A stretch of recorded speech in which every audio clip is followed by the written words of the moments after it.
We're live. We're live. We're live. Hey, baby. Good morning. Good morning. How you doing? I'm good. Good. Good. This is a great day to be alive. This is a great day to be you. Yes. What does that mean? What does it really mean to be do you? To do you really? And why do so many people want it? We're built as individuals, and so many of us die as copies. We're going to talk about it. Let's go ahead and get the thing going. Yeah, let's do it. Let us do it. We will be right back in a moment.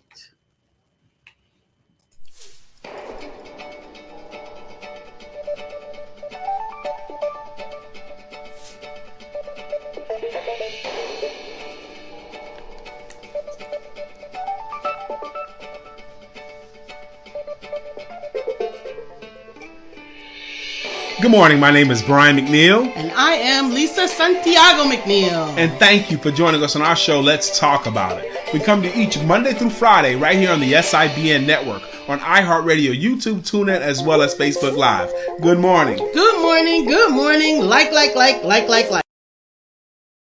Now, Good morning. Good morning. Good morning. Hey, Miss Phyllis. Hey, Melissa. How y'all doing? Miss Phyllis, are you actively involved in doing whatever that is that makes you unique, whatever that is that makes your heart sing? Melissa, are you actively involved in doing Melissa, whatever that is that makes Melissa?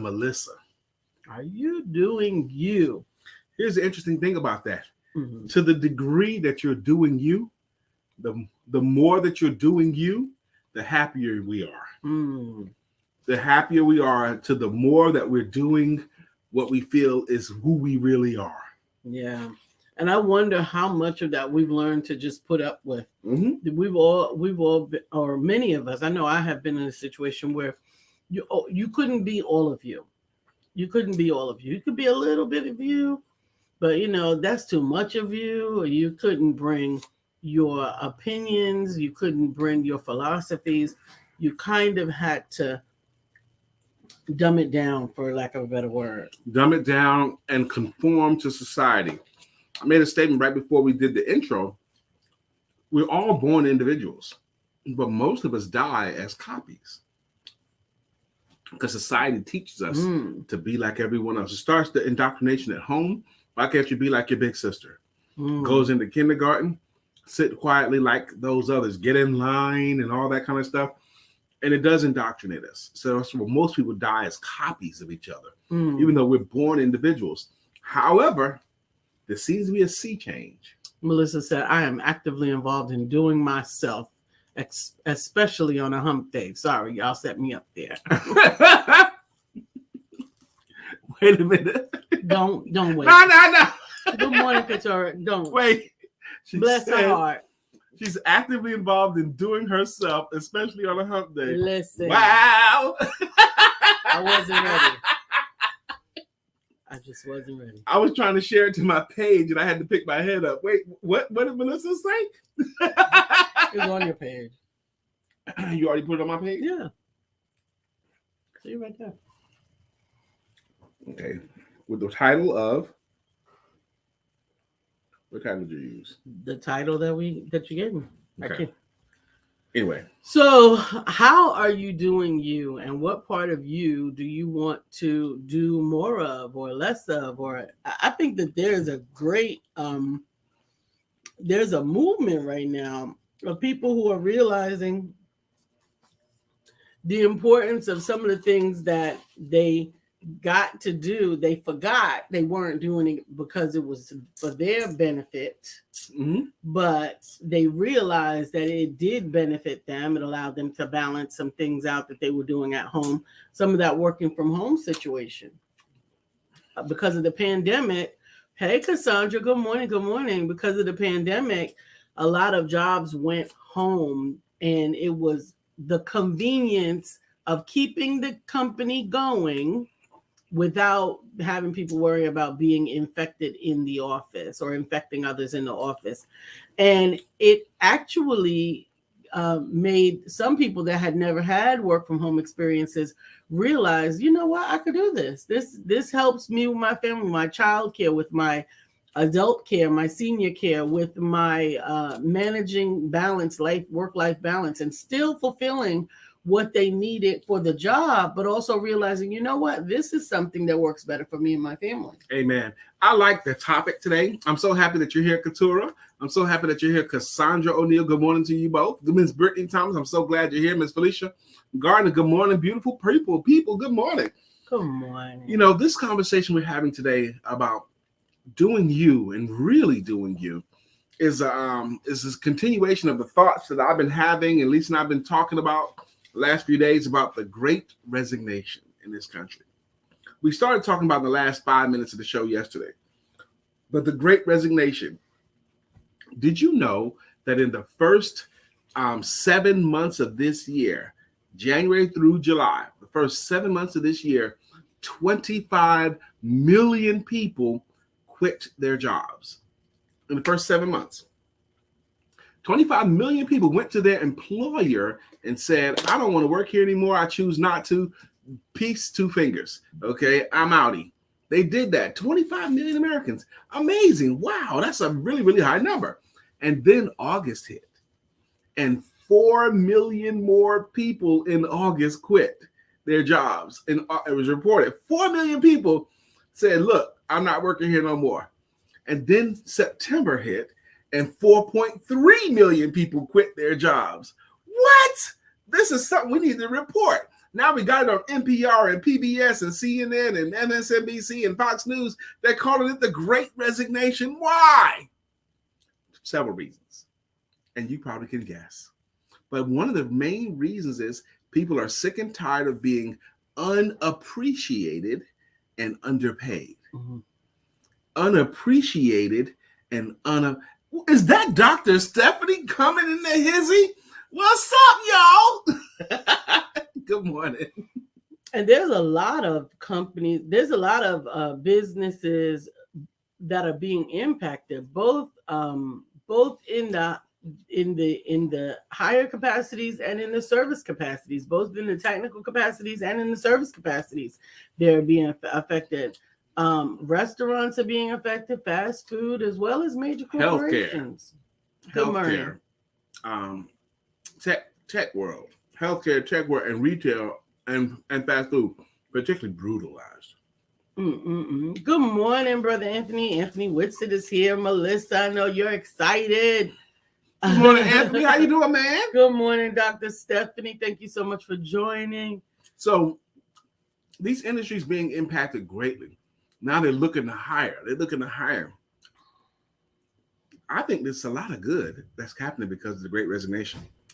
You saw that minimum wage went up in some things not by requirement, but by demand.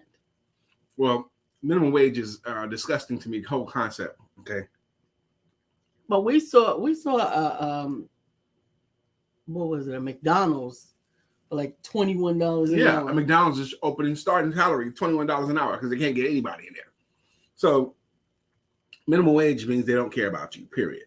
But even getting the minimum wage had to be because the wages were lower than minimum wage before minimum wage laws went into effect in the 40s, I believe. It happens because of the unions. People started quitting and protesting and all that kind of stuff, and going on work strikes. So they came up with a minimum wage. But at the time, the minimum wage was a livable wage. Melissa said they said on the radio today that over 500 teachers in CMS alone, that's Charlotte Mecklenburg School System, have resigned since August. Then a teacher came on and said it's because they feel their voices aren't heard. Wow.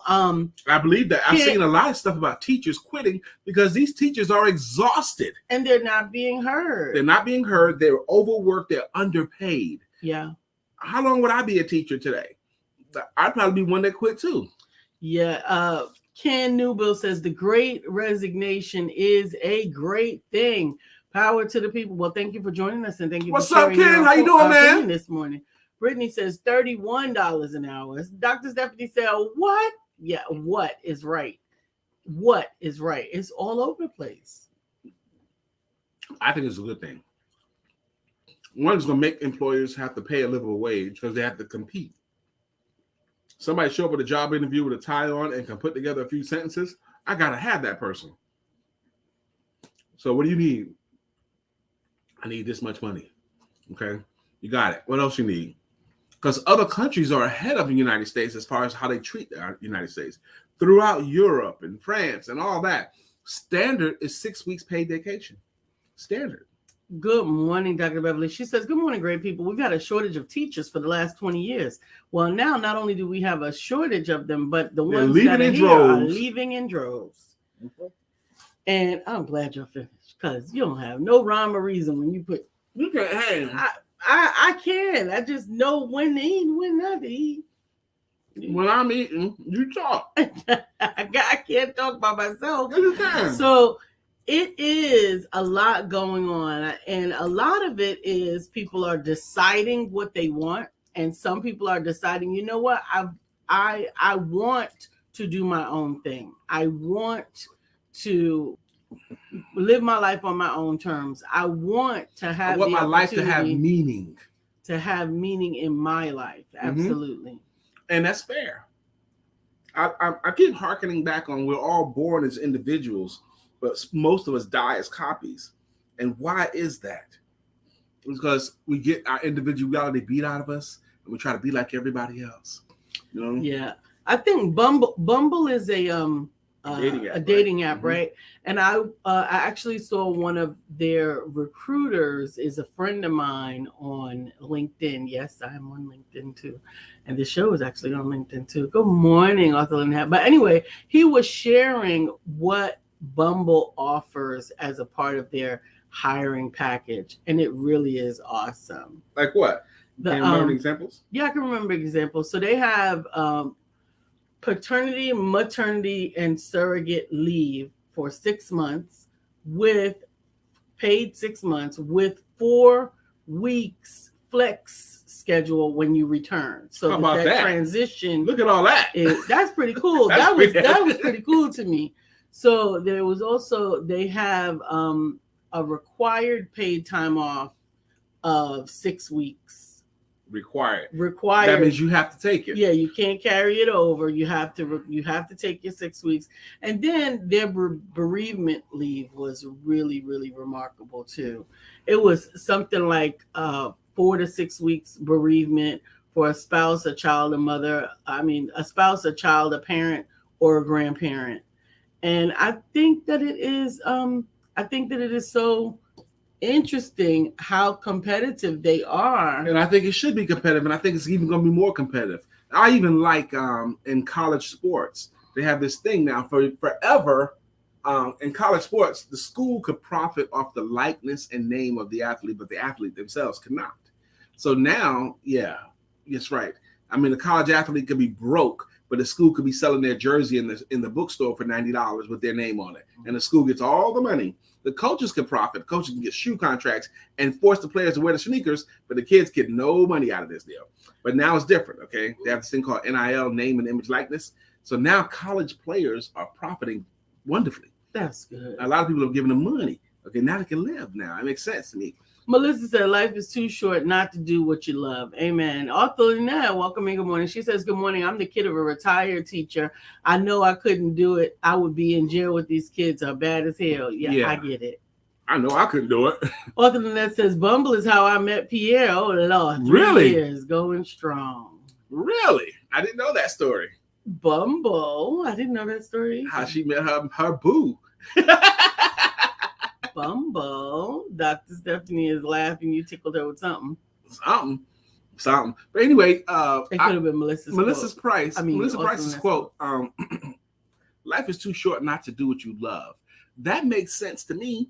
That makes sense to you, but it doesn't make sense to most Americans. Do you realize before the pandemic, it depends on which study you look at, fully 85 to 90% of Americans did not like their jobs. Mm-hmm. That's before the pandemic. They didn't like their jobs. And they would spend daily time dreaming of doing something other than what they were doing. Hey, Catrice, you part of your own power couple Miss Pillow Talk. Miss Catrice, right? We getting the celebrities here. We got Anthony Whitson in here. We got Anthony Whitson, Stephanie, Dr. Stephanie up in this, Nikki, and Catrice right now, Absolutely. too. I don't know. Whoop. I wasn't ready. And not to mention our regular cast of all-stars, Melissa and Dr. Beverly and all of them. Absolutely. Oh, my goodness. We're talking about doing you and really doing you. And we're also talking about the Great Resignation, why so many people are quitting jobs today. And I think we kind of have a clue, strong clues, actually. Yeah, I think so too. I think it's really that people are getting tired of the sacrifices not paying off. There's been enough proof that you can give your all and they can still disrespect you and not care. You know, I told the story on here before. It took me 4 tries to make my business stick. You know, I would try it and I'd have degrees of success and failure until I had to go back into a quote unquote real job. Okay, is what I had to do. And I remember, I will tell you, each time, I tried it 3 other times until the 4th time I made it stick. But each time I quit and got a real job, every moment I was on the real job, I was wishing I was doing my own business. And almost every day, if I had to put in any sort of effort at all, I'm putting in this effort working for them. Why don't I put the same effort in working for me? Right. You know, I'm putting this much time in for them. My life would be so much better if I put that much time in for me. That was the thought every time. And it got to the place where I was just sick of the job, you know, because I mean, if I want to work 8 hours for them, what would happen if I work 8 hours for me? What if I work my business with the same energy that they require me to work this job? Absolutely. What fruit could I benefit from that? So today's topic is, it's about the real you. It's about the real you. I've had the opportunity. And there's only one of them. There really is. I've had the opportunity in the last couple of days to speak with individuals who are doing what they want to do. They're really proud of what they want to do. But there's an element that they bring to the table that they are not comfortable yet sharing with the world. What they do? Yes, in a part of what they do. Like Tommy with no real job. He's doing something because he has clothes and everything, but he don't want to tell anybody else what his job is.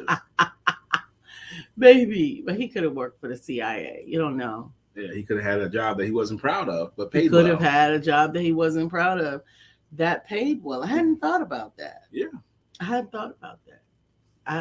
I really didn't. Mm-hmm. That's interesting.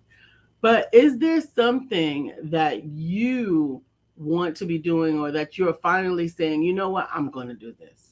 Or do you have that ache in your belly that you want to do? It's your thing. You want to do it so bad. And you're almost to the place where it's tantamount to being pregnant with a thought or idea or want. You're pregnant with it and it hurts so bad. And I'm so familiar with this feeling. The last time I had a quote unquote real job, I was pregnant so much. I wanted to give birth to this thing. I was posting Facebook pictures of eggs cracking, you know, like from a hatching, like an egg cracking. What happens when that happens? And I was thinking about, oh man, I was even going to. Good morning, Kim. Thank you for joining us this morning. Is that the great Kim Roundtree? We got celebrities up in this Mickey today. What's up, Kim? How you doing? I was posting pictures of sperm inseminating an egg. And all these thoughts were of me giving life to my dream, life to my goal, life to my business. I wanted it so bad till it got to the point where I couldn't stand not doing it. Yeah, it can be a challenge to be unfulfilled. It's a void that you know, there's almost nothing else that can fill that. And why was I so hurt? I had a good paying job. Why was I so hurt? I had just got an award for the best top salesman. William Brown's here too? Why was I so unfulfilled? And I just got this award. Because you were not operating in purpose. I wasn't operating. Thank you, baby. Putting words to that. I wasn't operating in purpose. And purpose matters. Your purpose matters. Hey, y'all look good. We look good today? I thought our colors was going to clash, but by the time I saw it, it was too late for me to go change and too late to ask her to go change. So I'm glad we look in the eye. Catrice, absolutely. She said it definitely hurt me to be unfulfilled. Hurt. I think it does hurt. Physically hurt. Yeah, I think it does. Ache. Hurt. Oh, I can't stand it not doing my thing. Yeah, purpose does matter. I really agree. I think it does matter. I have had some revelation also about the power of purpose and the importance of purpose. There's so much that it just ties into not only what you're capable of doing, but what you're called to do.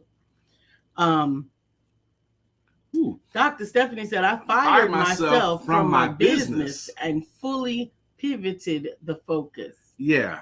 That so that it could be in better alignment with who you are, with who she is, so that you could be better in alignment to who you. Okay, this Dr. Stephanie is a great example. Here's someone that has skills in a particular area and is known for skills in that particular area, but that particular area in her spirit has run its course. She want to do this instead of that, but she's good at it. I had the same thing happen to me many a times. I've been good at a job, but I don't like it. I don't want to do it no more, but I'm good at it. Okay, that's a challenge, being good, and it keeps you from being what? Great. It keeps you from being fulfilled. And I get that. Dr. Stephanie says, exactly, followed God's word. Amen, amen. Brittany's here too. I love operating in purpose. Amen. How many of y'all saw Brittany's picture of shipping day, where she's got a bunch of her books in envelopes, addressed, ready to go to the post office and ship them out? Whoop, whoop. That means she done made some money. Absolutely. Good job, my sister. Good job. Operating in purpose is a different kind of fulfillment. That is one of the things that I talked to the ladies last night. We had Women Empowerment Networks last night and Male Empowerment Networks. It was amazing. But it really is the importance of purpose. Nobody can explain it for you. No business plan can take the place of your purpose. And it doesn't matter if you're good at something. If that's not your purpose, it'll be difficult to be great or at least fulfilled. You'll be unhappy. I went and saw Brian Tracy speak one time when he came to Raleigh, and I was right up front. You know, when I go to see a great speaker, a great trainer, I want to be close as I can to the fire. Now, I think like church is different even. The closer you are to the pulpit, the different churches, the further and further you get back. So that's why I always sit close. And Brian Tracy was giving a talk, and he said, you know what makes most adults unhappy? Most adults that are unhappy are the adults that just haven't figured out what they're good at yet. And it seemed like he was looking at me, you know, the ones that haven't figured out what they're good at yet, and they're not doing what they're good at. That makes them unhappy. Yeah. And I think the B part of that is if you're not doing what you're called to do, I'm hesitant to say good at, because sometimes for some of us, what you're good at is not your calling.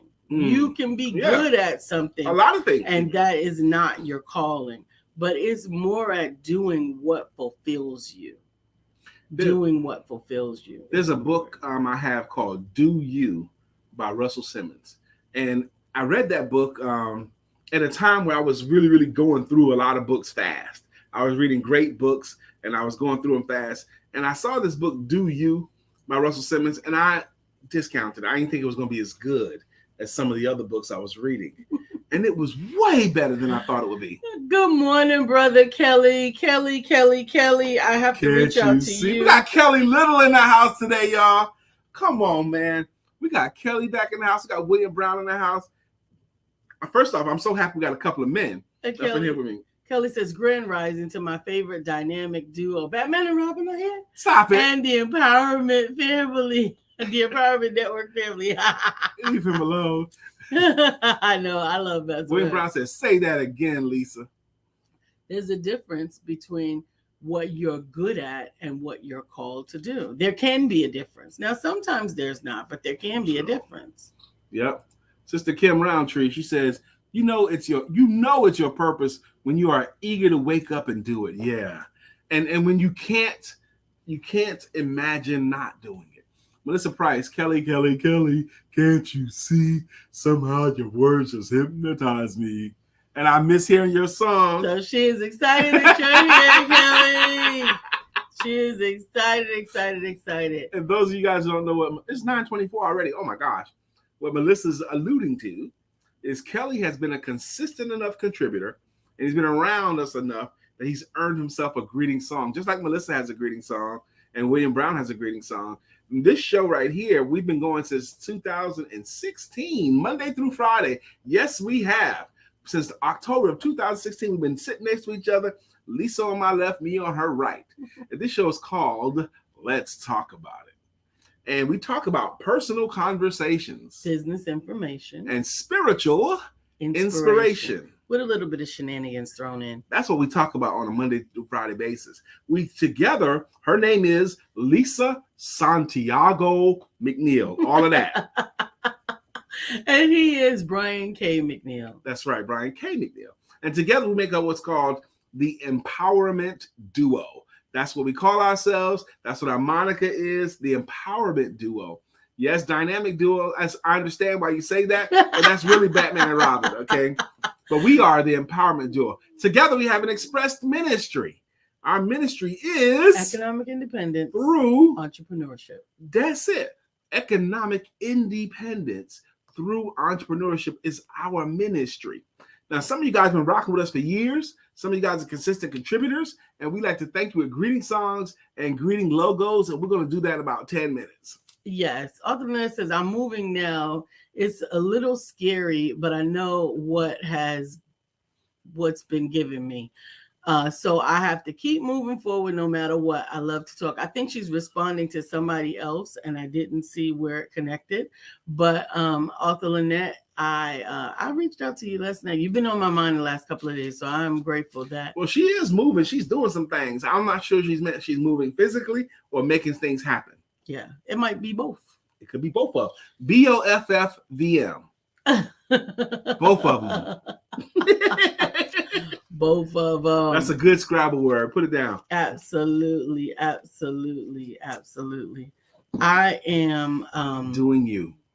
Doing you. You're doing you. I'm doing me. I'm doing me. It makes me happy doing me. You make me happy. That's right. BOFFVM. Both of them. You take the pain away. I'm so in love with you. Dr. Beverly says, oh my God, I am so excited. I finally got you all on my TV in my house. It is too cool. Like life-size, life-size Brian and Lisa in my living room. Whoop, whoop. Yes, you can cast your Facebook video. What's up, Dr. Beverly?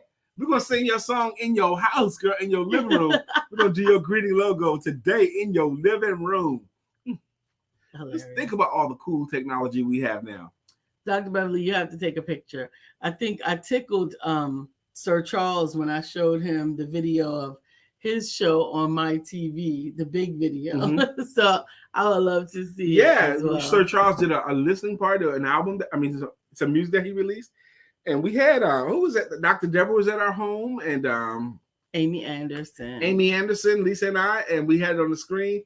That was actually the night we listened to his music, and then we all watched Dave Chappelle's The Closer together. Yes, that was pretty funny. Mm-hmm. That was very funny. That was very funny. He's still getting controversy behind that. Yeah. But he's doing controversy is good, though. He's still doing him. He's still being true to who he is. You know what they say? Good press or bad press, as long as they're talking about you. There's no bad press. There's no bad press. So and he is doing him, and that actually is indicative of the times as well. He was proof positive that, you know what, not only am I doing me, but I'm willing to do me at the expense of what you think I value. He talked about that. I heard a thing about that, him talking about that this morning, actually. 10 years ago, a lot of you guys know that the Chappelle Show was the hottest show on TV. Mm. And he had just completed its second season, but his second season was very difficult for him, dealing with production and management and rules and regulations and what they wanted to take, the direction they wanted his show to go in. And he started that show with his friend Neil Brennan. And he decided not to do the show anymore, but they had recorded some stuff.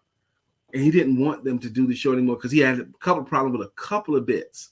One was the bit on Pixies, which was a very, very, when he did a blackface thing, which is really, really racial. He didn't like it. But anyway, he decided to not do the show anymore, and they threw money at him. $50 million for one more season. $50 million for one more season, Dave. And he walked away from it. And then he went to South Africa. He was there for 6 weeks or so.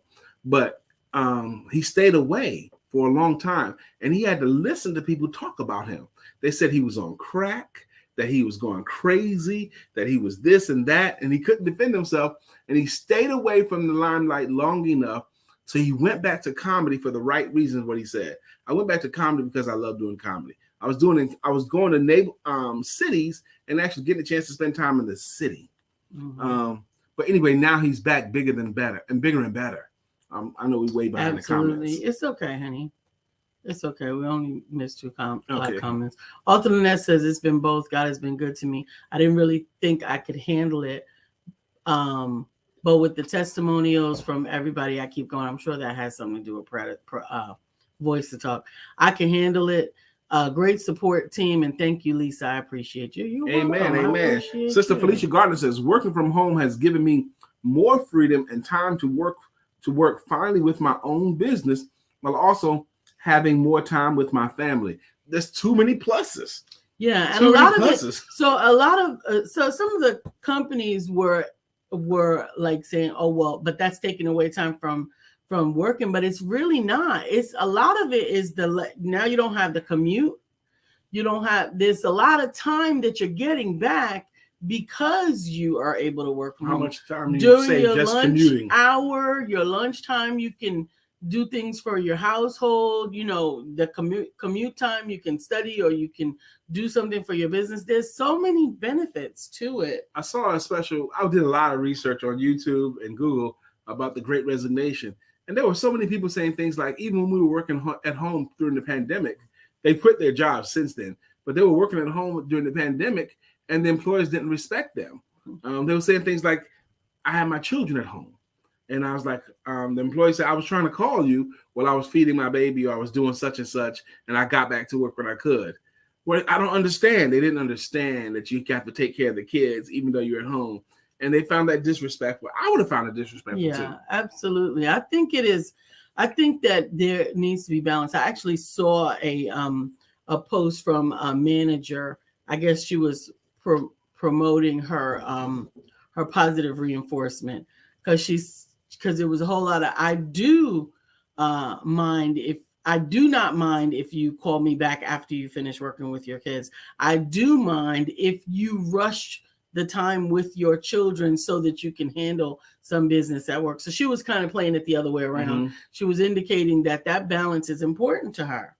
And I think that some are getting it, some are not. I think that there's going to be a shifting in the type of work climate that there is. Get ready. They already don't have enough registers open.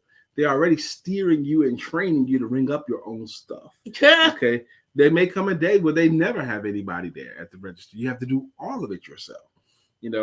There's some funny videos on YouTube about this disgruntled IKEA employee. And he's like saying stuff that he hears customers says, and then he says what he wishes he could say. You guys should open up more registers. Who's going to run them? Okay. Are you here to apply to the job? Okay. Can't you see we short-staffed? Who's going to run it? Unless you're ready to put on an apron and go ran a register, shut up. Stuff like that, I'm never going to shop here again. Good. I'm going to tell all my friends not to come here. Great. You think I want 5 more of you in here? Arthur Lynette says, I know Dave personally and his mom, Dr. Sean. She was one of my distributors for our nutrition products a few years ago. Dave is very real and straight to the point. Who's Dave? Dave Chappelle. Oh, yes. Okay, good. On Life and Family. Amen. Mm-hmm. And his mom, Dr. Sean, she was one of my distributors for one of our nutrition products. That's pretty cool. I think that's cool. I would love to meet Dave Chappelle personally. Now, I said that publicly, that I want to meet Dave Chappelle personally. I know it's an option because other people meet him. He isn't in public. The reason why I'm bringing that up to myself, I'm chastising myself, because the last time I said something like that of a famous person I wanted to meet, I messed around and he left this earth before I got a chance to meet him. I wanted to meet Muhammad Ali, and I wanted to sit down with Muhammad Ali and have a conversation with him. I wanted to shake his hand, have a conversation with Ali, and he passed away before I could get to him. Okay. Wow. Yeah. So I don't want that to happen. I'm going to have to meet Dave Chappelle. All right. You know, I don't care how long it is. I want to shake his hand like a man. Well, you should. If Mhm. that's what you want, you should meet him. So what would the real you look like? If you're not already operating in the real you, what do you need to do to get more real with you? Yeah. To do you, really do you. And the best is to find a way to earn and to earn significantly while doing you. To earn significantly while doing who you really are. That's the best, I think. Did you go somewhere? Yeah, I went somewhere because I don't because I believe that they can come together, but I don't believe that one has to go with the other. My version. That's your version. My version of the best. Absolutely. Dr. Beverly says you can have a conversation with Muhammad Ali's daughter. They can give you everything you need to know about their father. There's probably nothing about their father that's been publicly published anywhere that I haven't read. I've read about 10 biographies of him. I've watched every one of his fights many times, and I still do. But thank you, Dr. Beverly. I should connect with Atala and Hannah. I should meet his daughters. Atala is actually Malcolm X's daughter. Hannah is one of Ali's daughter. Veronica Porsche is his ex-wife, but she has beautiful daughters. All the children are gorgeous. Okay. Dr. Stephanie says American corporations are focused on profits and not people. Do we have the great Arkevius Armstrong in the house? Ark inspired. Ark inspired, the leader within. Come on, brother. He says, stop caring what others think of you and what you do. Do you? We got some cool people here. Arky just happened to come at a time where we have to start thanking our consistent contributors and our regulars in here. And we do that with a greeting song and a greeting logo. Let's go to the top, baby. Absolutely. I think that being intentional and being authentic are so underrated. I think it's making a comeback. I think we've all meant it. That personal authenticity is making a comeback. What a cool thought, actually. Absolutely. Arthur Lynette says that she got to meet a Muhammad Ali, very humble man. We had to sing at the Kennedy Center. I think they were honoring one of the boxers. Can't remember who it was, but that's nice. Felicia Gardner says, I'm sure some businesses saw how they can operate and save more money having employees work from home. It can be win-win situation if properly implemented. But the Great Resignation is real, and it is happening in America. People are quitting at a higher rate than they ever have before. Okay, this year has been amazing as how many people quit. But we're going to start with our greeting song, greeting logos. Miss Phyllis is up first. She's earned a greeting logo because she's a regular contributor, and she's been rocking with us for years, and we thank her. Miss Phyllis is here. So clear the way. Miss Phyllis is here. Now we can all have a great day. Good morning, Miss Phyllis. Melissa Price is officially the head usher of this show. This show is called Let's Talk About It. Melissa Price is the usher. She helps usher in people. She helps bring them up in the house. And she has a greeting song. And her greeting song goes like this. Bam, bam, bam, bam, bam, bam, bam, bam, bam, bam, bam, bam. Melissa's on. Now it's time for us to sing her song. Melissa's on. Good morning, Miss Melissa Price. Come on, baby. Keep scrolling. I was looking at Bill's comment. He says, I'm starting to really just now confront people to so go be you. Yeah, Bill, that's your ministry, man.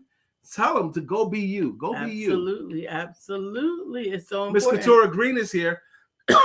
Back to life. Back to Katura Green. However do you want it? However do you need it? Do you need it? Cassandra O'Neill needs a jam. Cassandra, we love you so much, and we want you to have your own greeting song. Help us find one for you. Absolutely. That we can do. Because we know that you're an amazing singer. We can't all be Cassandra. Brittany Thomas here. It's Brittany. It's Brittany. Brittany Thomas. It's Brittany. It's Brittany. It's Brittany. Brittany. It's your time. It's your time. Yeah. Good morning, Miss Brittany Thomas. How you doing? Good morning. Dr. Stephanie, you become a regular. Keep on contributing like you are, Squirrel Baby. We're going to get you a jam. We love you. You're the one The one for me. Good morning, Miss Felicia. How you doing? Anthony. Brother Anthony Witz is here. You know me. I'm your friend, your main boy, thick and thin. I'm your pad man. He's Anthony Witz. He's your pad man. Bow, bow, bow, bow, bow, bow. That's right. Anthony Witz is your pad man. Other than that, I used to sing with a gospel group that was semi-professional in DC. So God blessed me to meet so many different celebrities. Amen. That's and Dr. awesome. Beverly says, Brian, today your sweater is cool for some reason to me. It looks like a traveling road to victory. Yeah, I like that. I guess it's because you are on the big screen, and Lisa, you are as beautiful on the big screen as you are on my little phone screen. See, Dr. Beverly, she just upgraded her life. Oh, she went from the phone screen to the big screen in her house. In her house. Okay. I love it. Did y'all hear me? In her house. Good Ken morning Newbill. again. Ken is another thought leader. I really respect everything Ken Newbill posts. Arthur Lynette. At this table we sit. Making it legit. Because when Lynette hits the show, Good morning, Arthur Lynette. Catrice Wright. You need a jam too, Catrice. Help us find one for you. Good morning again. Good morning again. If you rush my scroll one more time, I'm trying to get to somewhere so we can get to more comments. I'm going to take this mouse. Kelly Little's here. Kelly, can't you see? Somehow your words just hypnotize me. And I just love your jazzy ways. Come on, Kelly. How you doing, bro? Good morning. Again, Dr. Beverly's here. Dr. Beverly is on the show. Good morning, Dr. Beverly. How was that on the big TV? That must have been interesting. Yeah, William Brown is here. Good morning to our friend Bill. Nobody thinks like him still. We love him so, and we always will. Our friend Bill, and he is our friend Bill. Kelly likes it. Live it.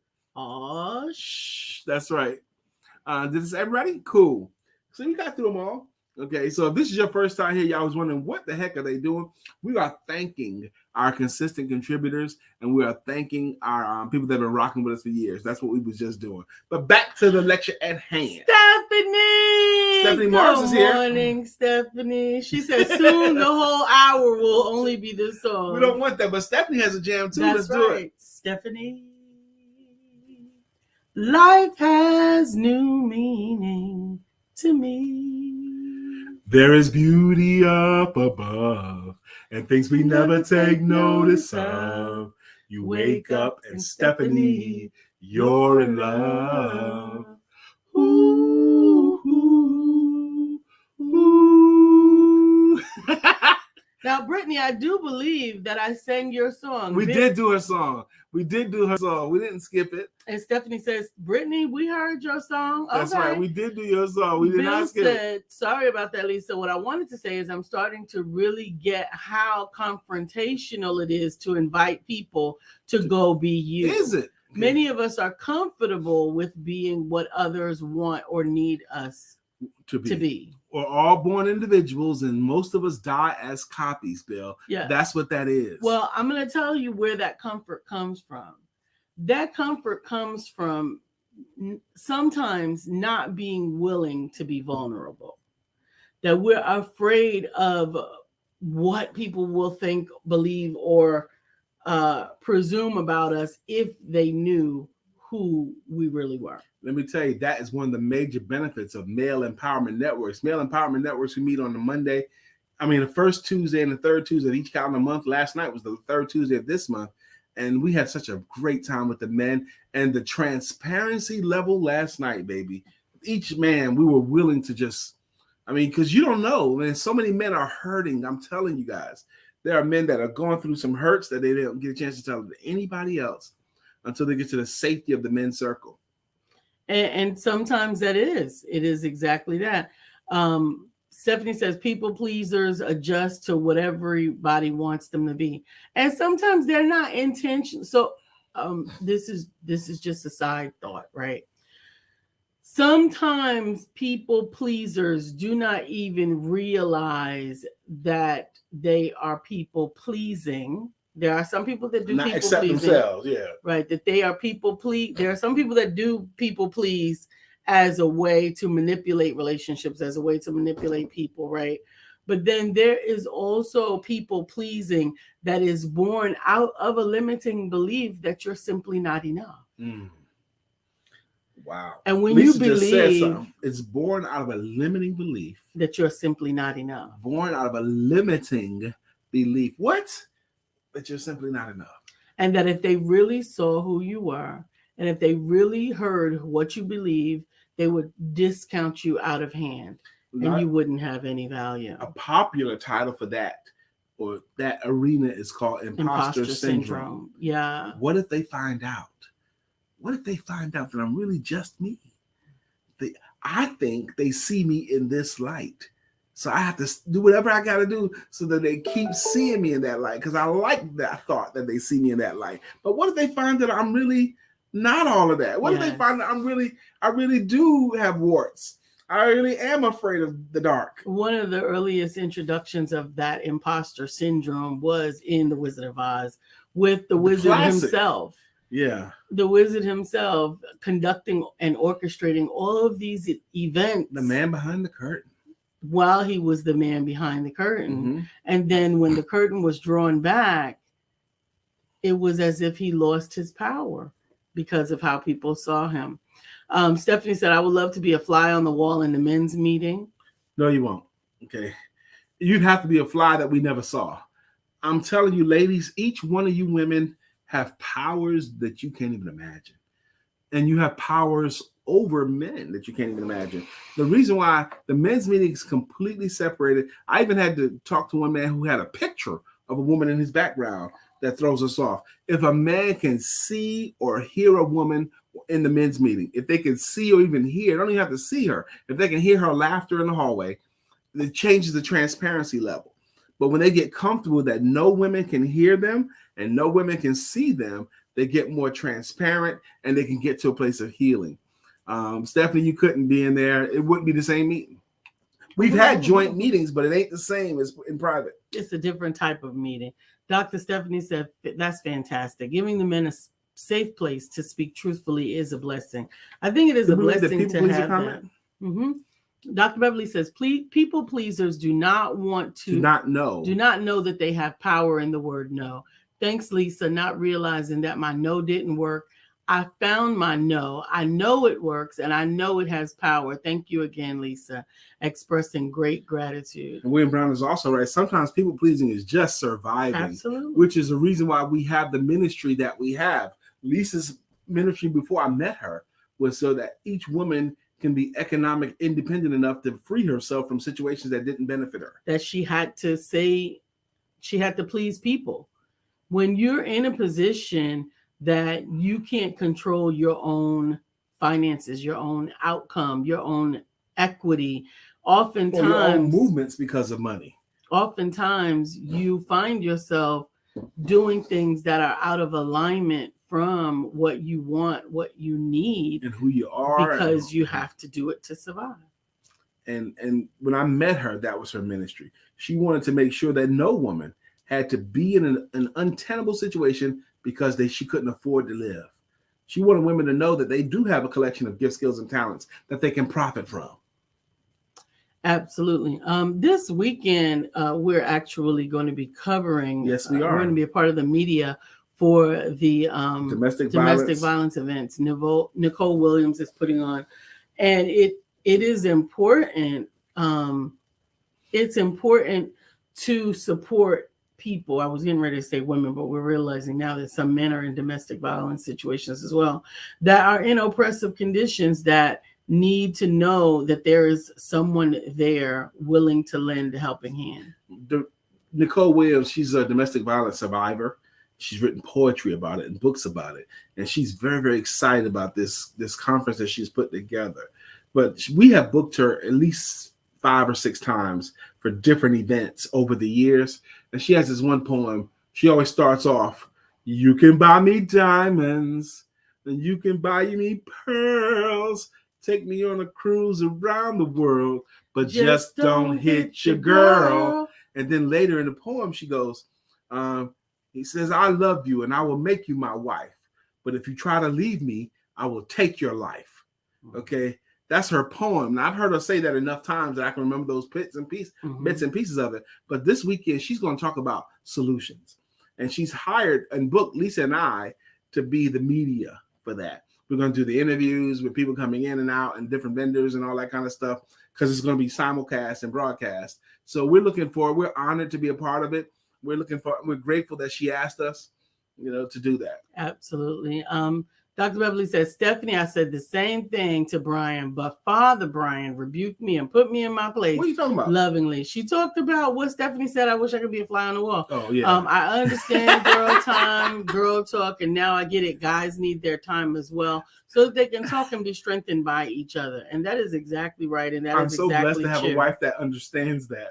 Blessings, blessings, blessings. What if my wife was a different kind of woman? I want to know what y'all talking about. Oh, y'all need to talk about this. Y'all need to talk about that. Oh my God. Like that episode. I was so upset. We watched an episode of Twilight Zone. I was so upset at the wife. Who didn't even want her husband to read the paper by himself. Like, she didn't want to give him any time to himself. No reading time or nothing. He called him a fool for wanting to read. What the heck? It was so upsetting. It upset Lisa so much she couldn't even enjoy the episode. No. Like, what in the heck? Why is she? But then in the same moment, it made me think of how unfulfilled she must be. If she had nothing that could occupy her time. And from my impression of what was going on, she was not a working woman. Nope, she stayed at home. So she had a lot of time. And I guess what was happening is she had so much time and so much unfulfillment that when he was at home, she wanted him to be attentive completely to every word she said. Yeah, but she was her whole focus was on her husband. She belittled him. She even went to the point to sabotage books so that he couldn't read them. But remember the talk that we went to where the young lady said sometimes the question is not what's wrong. That's right. What happened to you? The question is what happened. That story was harsh. I'm not going to tell it here, but she told a very, very harsh story of her childhood and abuse that she had. And she said, sometimes you need to stop asking people what's wrong with them. And stop asking what's wrong with them. Instead, wonder what happened to them. Mm-hmm. And she put it in a way that I could never put it. And it was just because it was so real. What happened to someone? And Ark says, absolutely. Men aren't just as open about the abuse that they go through. They normalize it by suppressing it. Yeah. And a lot of times because they don't have a safe place to share it. I will tell you, brothers and sisters, in the Male Empowerment Network circle, we've been doing it since August of 2013. I've had men confess some things that you wouldn't believe they've been through. Abuses that they've been through. A lot more men than you can imagine have been sexually abused. And they needed a place where they could share that without being concerned that judged. Someone was going to judge them. Right. That they could actually lift that weight off of their shoulders. All kinds of addictions, not just drugs. There's other addictions that men have suffered from. Porn addictions. Come on, man. Even men who couldn't stop themselves. I've heard these stories. Who couldn't stop themselves from hitting their wife. They felt bad about it. They did it every day. They're not sharing their stories for pity. They're not sharing their stories for absolution. They're sharing their stories in hopes to enlighten one another about the reality of some of these things that are going on. And they're looking for answers. They're looking for answers, man. Some of these guys, Ark, I would love to have you. I think you visited once before. I would love to have you come and just sit with our men again. And we do it virtually now. We're not doing it in person anymore. We do it virtually, but we do it on the first and the third Tuesday. We just did it last night, so we won't do it again until next Tuesday. William Brown, you've been several times, man. We could have used your voice. Really, the last 6 men's meetings have been on a higher level. They've just been woo. Yeah, and one of the pervasive themes that we have gotten out of women empowerment that no matter how much we say it, we are not getting enough self-care. The women are still tending to everybody else's needs, even though they understand the importance of taking care of themselves, their hearts, their minds, and their friendships. Not just self-care is not just about the facial and the manicure and the pedicure. It's about spending time with yourself, spending time with God, and spending time, sometimes just regular old girlfriend time with no, like, I'm not trying to build anything. I'm trying to just be there with you. So Dr. Beverly says the duo family is awesome, awesome, awesome, awesome, awesome, and awesome. And you left off a few awesomes, because the family that we have, the people that we've incurred, the people that have joined with us and met with us in a favorable way, the people that we can call on the phone and talk to, is amazing. We have an amazing circle of friends. Amazing. And if you are somehow feeling left out, and maybe some of the offline issues or activities you might not know about them, become a part of the Empowerment Circle. It doesn't cost anything. We'll love to add you to the mailing list. We promise we won't spam you, but it will give us an opportunity to make sure that you are in the know with what's going on. And even more so, that we let one another know about what's in the know for you. What's going on with your tour arc? What's going on with Pillow Talk, Catrice? Where were you yesterday when you was on the rooftop? Absolutely. So it gives us an opportunity to share those things in our newsletters to really get one another in the loop. Just go to bit.ly/empowerment2021 to get on the mailing list, and we will include you. And if you've got something amazing going on in your life or your business you want to share, send it over to me. You can just respond to one of the emails, and we'll include it in the newsletter. Lisa's right. Everything we did, it doesn't cost you anything. Male empowerment networks cost you nothing to be a part of. Women empowerment networks don't cost you any money either. Archivia says, hey, I got you. Just let me know. If you both need me, just hit me up. Love the consistency in the duo. Yes. Now, why would Ark say that? Why would he say that? Well, it's time for us to go. We're way past time. He would say that because he sees something in us and because he's a loving God. We got to go. We're overdue. We're past our time. Brittany Thompson says, yes, I love you all so much. And Dr. Deborah Burrows says, Dr. Stephanie Burrows says, self-care also includes connection times with friends in a no judgment space. And that's what Women Empowerment Networks ends up being for so many of us. But then we still got to take that offline and do it. But we really have to go. We're supposed to be out here at 9:55. But thank you guys. We'll be back tomorrow at 9 a.m. Yep. And we love you. And don't forget to have sex. Peace.